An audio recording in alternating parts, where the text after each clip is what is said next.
Welcome to my channel. Today we are going to find this kind of problems if you are going to get in the competitive exams. Competitive exams lo ilanti questions gaani vachinappudu ela fast ga solve cheyalo chuddam. First root 5 up to infinity is there means everyone know that answer is 5. Answer enta 5. కానీ ఇలా ఇక్కడ ఇచ్చింది ఏంటి 4 roots. How many roots? 4 roots is there.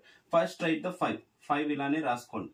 Next ఎన్ని roots ఉన్నాయి 1 2 3 4 roots ఉన్నాయి. అంటే root value ఎంత 1/2 అంటే 1/2 మీన్స్ అలా ఎన్ని రూట్స్ ఉన్నాయి 1/2 into 1/2 into 1/2 into 1/2 means if you do means 2 into 2 4 4 2 8 8 to 16. In denominator you will get 16 and above the numerator what you will get -1. Do the -1. 16 minus 1 15. 5 power 15 by 16 is the answer.